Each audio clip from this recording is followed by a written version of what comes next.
Oi, gente! Sejam bem-vindos a mais um episódio aqui no Papo de Bagagem. Caso você não me conheça, eu me chamo Sara Gimenez e é a sua primeira vez por aqui.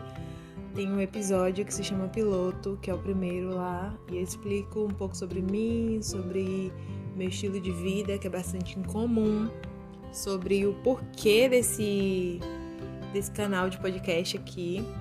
E é só correr lá depois de escutar esse episódio e você vai entender tudo que está rolando por este canal muito legal. Rimei. Ai, que boba. Enfim, hoje eu quero trazer para vocês uma coisa surpreendente, um assunto assim que vocês vão ficar surpresíssimas. É brincadeira, ou não. Mas enfim, eu tava pensando em trazer mais conteúdo sobre as minhas viagens, as viagens que eu já fiz aqui no canal de podcast, porque assim, a gente posta as coisas na internet, conta testemunho nas igrejas e tal, mas é tudo muito limitado, né? Na internet, por exemplo, quando eu vou falar as coisas, escrever nos textos, nas legendas, eu não vou escrever tudo que aconteceu, porque ninguém vai ler, então eu pensei assim, eu posso trazer isso no podcast porque pode ser legal das pessoas ouvirem e poderem entender um pouco do contexto das nossas viagens, né? De como é que essas coisas acontecem e tal. Muita gente tem muita curiosidade em relação a isso, então eu vou trazer isso aqui. As coisas que você não escuta nos testemunhos missionários e também não vê nos feeds dos Instagrams missionários da vida. Vai estar aqui agora. Eu quero contar hoje a história da minha viagem para o México. E foi a viagem que mais me marcou, assim, todas as viagens são marcantes. Mas a do México, ela tem um negócio especial nela, que eu não sei o que é, uma coisa diferente. E foi uma experiência, assim, completamente incomum, assim, nossa, muito, muito, muito, muito diferente de todas as outras. E eu queria compartilhar um pouco dela. Primeiro, eu queria falar que eu fui para Cancún, né? Só para dar uma chocada assim nas pessoas. Algumas pessoas sabem disso, outras não sabem. E eu conheci uma Cancún que você vai colocar no Google para pesquisar o que eu vou falar e você não vai achar. Porque a Cancún que eu conheci não tem na internet. A Cancún que eu conheci não tem em nenhum site na internet. Eu fui para trabalhar numa base de Jocum. Eu vou contar do início. Quando a mim foi proposto fazer essa viagem para o México, na nossa base missionária ainda não tinha ido uma equipe para o México, se eu não me engano, alguma coisa assim. Acho que nós somos a primeira equipe. E aí eu brinquei no dia que eu recebi essa proposta de levar uma equipe para o México sobre, se eu for pro México eu quero ir pra Cancún, e fiz uma brincadeira, né, aquelas piadas sem graça. E aí eu tinha vários contatos de vários pastores em outras cidades, né, no México, e eu entrei em contato com essas pessoas, só que assim, todos os contatos deram errado. O cara não me respondeu mais, o outro, enfim, todos deram errado de alguma maneira, todos. E aí eu lembrei da brincadeira que eu fiz e pensei assim, bom, eu vou mandar uma mensagem na base da Jocum, né, em Cancún, e vou ver como é que funcionam as coisas, vai que precisa, né? Não sei, mas ainda fiquei meio assim, porque a gente pensa em Cancún, a gente pensa já nas praias e tal, e eu fiquei pensando, mas não vai ter nada pra fazer lá. E aí entrei em contato com eles e tudo começou a fluir, tudo começou a caminhar bem, e eu fui orar, né, claro, porque a gente não viaja sem ter uma palavra de Deus, sem entender se é isso mesmo que Deus quer e tal, para esse tempo. E aí eu fui orar e Deus me deu uma palavra em Isaías, não lembro agora onde é que tá, mas Deus me deu uma palavra muito específica nesse tempo que eu tava conversando com a pessoa da base. E aí eu tinha minha equipe, que eram 3 pessoas, 4 comigo. Era a Duda, a Cris e o Bruno. Era uma equipe pequena, né? E aí a gente fechou tudo e fomos pra Cancún pra fazer a nossa viagem. E a gente ficaria lá exatamente 45 dias.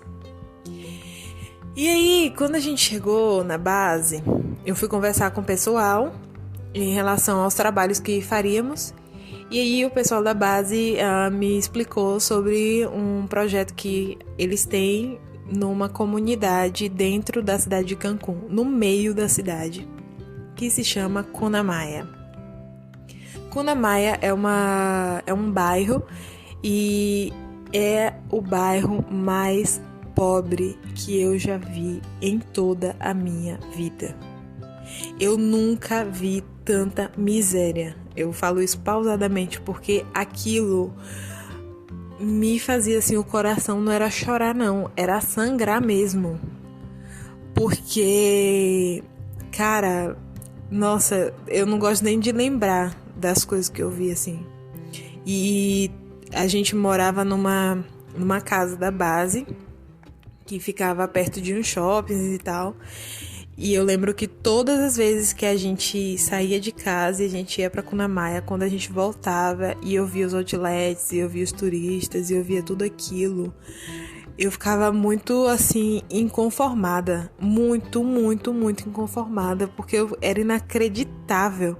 Eu ficava pensando no aeroporto. Quando eu cheguei no aeroporto, eu fui sozinha e a minha equipe chegou depois, umas 2 horas depois de mim, o voo deles. E eu fiquei sentada no chão lá do aeroporto, na saída, esperando eles chegarem. E aí, nossa, toda hora chegava muita gente. E você percebe de onde é que é, né? De onde, se é da Europa, você percebe, nossa, muito avião com muito japonês. E eu só observando aquilo, né? E quando eu vi Cunamaya, eu lembrava do aeroporto. Cara, eu ficava muito impressionada em como existia aquela diferença social, né? Eu, conversando com o pessoal da base que trabalha com eles, o pessoal ia explicando a situação das coisas e aquilo me deixava mais assustada ainda. Cancún, para quem não sabe, é uma palavra maia e o significado de Cancún é ninho de víboras, porque no México inteiro, assim, as coisas mais terríveis aconteciam ou acontecem ainda na cidade de Cancún. Ninguém sabe disso. As pessoas vão para Cancún, vão pro resort, vão pra praia e não imagina o que é que grande parte da cidade vive, né? Vocês terem noção, assim, a gente foi na praia, o pessoal da base levou a gente na praia, a gente foi num domingo, fomos no culto e depois fomos pra praia. Fomos acho que 2 dias só, foi. Porque ir pra praia lá é caro. E aí a gente foi pra praia e, nossa, é a praia mais linda que eu já vi na minha vida. Meu Deus do céu. Por isso que eu falo que foi uma viagem que me marcou, porque foi o lugar que eu vi mais miséria em toda a minha vida e o lugar que eu vi mais beleza natural em toda a minha vida. E aí a gente foi pra praia, a gente viu aquela maravilha toda e lá em Cunamaya tinham pessoas que nunca tinham visto o mar. Nunca. E, cara, eu ficava pensando assim, meu Deus do céu, isso daqui é seu, tipo assim, a praia é sua, é na sua cidade. Como assim você não viu o mar? E as criancinhas, a gente foi numa casa que eu lembro que tinha um menininho que ele estava internado por desnutrição, porque as pessoas, pelo que explicaram pra gente, né? Basicamente, as pessoas que moram nas regiões mais pobres do México, eles vivem do México, assim, de Cancún, eles vivem de trabalhar nos resorts, né? Nos hotéis, nos grandes hotéis.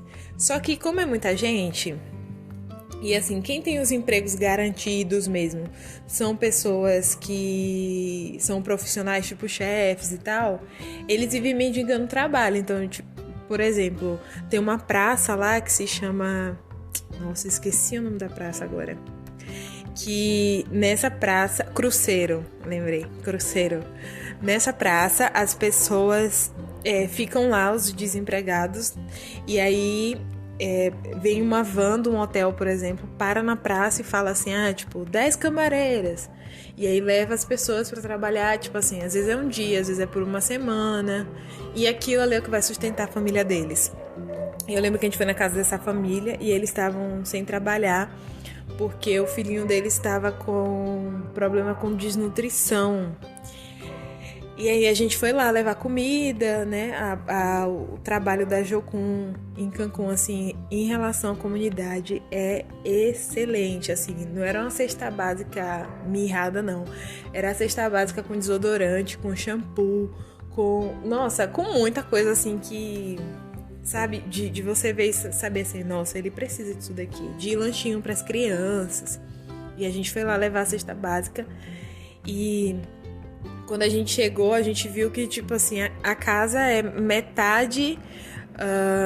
uma parte pequena de tijolo e uma outra parte de tecido, de pano, de camisa velha, assim. Eles colocaram madeira, fizeram armação de madeira e colocaram tecido, camisa velha, papelão, essas coisas. E tipo assim, o chão, eu não vou nem comentar, não vou descrever a casa aqui porque pra mim é muito ruim lembrar disso.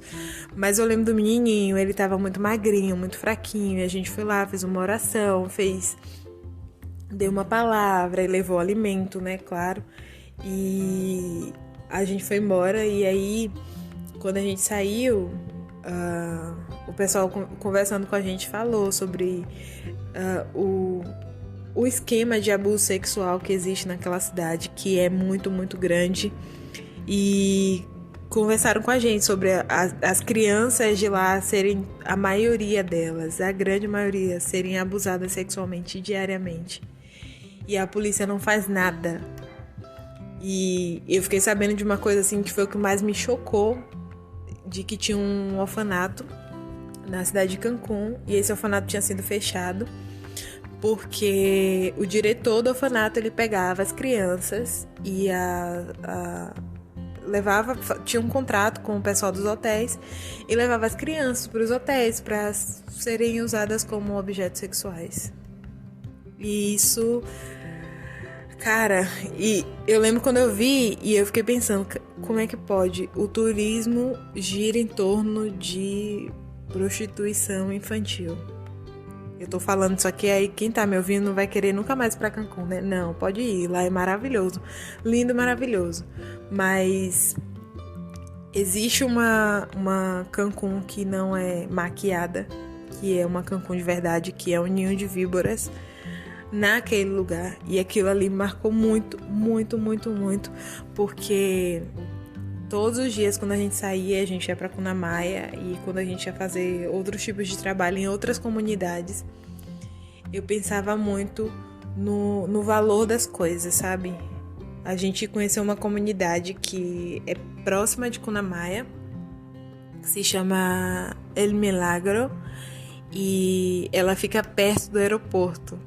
E quando a gente vai chegando no aeroporto em Cancún, no avião, a gente passa por cima de uma mata, assim, um monte de árvore, é a coisa mais linda do mundo, assim, um monte de árvore, e aí você chega no aeroporto. E aí eu descobri que El Milagros é uma comunidade dentro dessas árvores, tipo assim, lá na comunidade a gente olhava pro teto, pro céu, assim, toda hora a gente via avião chegando, toda hora, avião chegando e avião saindo, avião chegando. E eu lembrei do que eu tinha visto na janela do avião, né? Que tinha aquela mata, e eu nunca imaginar que ali embaixo tinha uma comunidade. E a gente trabalhou nessa comunidade também. E eu lembro que a gente foi fazer visitas nas casas das pessoas. A gente foi por causa de uma igreja que a gente frequentava lá. E animar essas pessoas a irem, a participarem. A gente fez evento com os jovens, adolescentes da igreja. E eu fiz contato com uma menina, a gente foi na casa dela. Era uma casa muito limpinha, assim, sabe? Aquele chão de terra bem varridinho. E a gente se fala até hoje no WhatsApp. Ela é muito, muito, muito, muito especial. E foi um lugar que me marcou, assim, sabe? Os perrengues que a gente passou, as coisas que a gente viveu, as coisas que a gente encontrou, as pessoas, as histórias. Ai, tudo muito, muito forte, assim, muito incrível, sabe? Eu acho que essa minha viagem pra Cancún, no México a gente não foi só pra Cancún, a gente ficou 2 semanas em Mérida, mas Cancún foi o que mais me marcou. Serviu pra me ensinar muito sobre o valor que eu vejo as coisas e como eu sou diante delas, sabe? Como eu me comporto diante delas.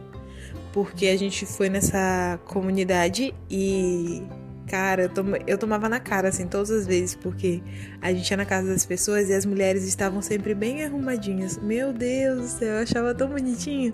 Aquelas coisas de novela mexicana que a mulher anda de tamanco. Exatamente assim. E a maioria delas, claro que não todas, né? E sempre elas nos recebiam, tipo assim, com os filhos e tal. E a gente entrava e orava junto. E elas se abriam e conversavam. E mesmo vivendo tudo aquilo, e eu olhava pra elas e eu pensava, cara, ela não conhece o mar, elas não conhecem a praia que tá aqui, é no terreno delas. Vem um monte de gringo e toma esse lugar aí, as pessoas que estão aqui. E eu pensava nisso, assim, sabe? Mas eu saí de lá muito renovada, com um sentimento assim. Quando eu entrei no avião pra voltar pro Brasil, eu só pensava nisso, assim. Eu consegui cumprir o que eu tinha que fazer aqui e eu não posso mais ser a mesma Sara que eu era antes dessa viagem. Porque aquilo ali foi Deus me mostrando muita coisa sobre mim e sobre como eu me comporto. E é isso, eu queria compartilhar um pouco sobre essa viagem. Não sei se foi interessante você escutar isso, mas eu queria que você pensasse um pouco sobre o valor que você dá para as coisas também. Sobre como você tem tratado o que você tem nas mãos, como você tem cuidado do que é seu. E como você lida com as coisas, sabe? Lá em Cancún eu vi muita gente, tipo assim, as crianças estavam sempre empolgadas, as mulheres estavam sempre empolgadas e sempre animadas, apesar das coisas. Assim, as mulheres, a maioria que a gente conheceu eram mães solteiras, mas elas estavam sempre muito animadas, trabalhavam, faziam coisas para vender. E aquilo ali me chocava, sabe?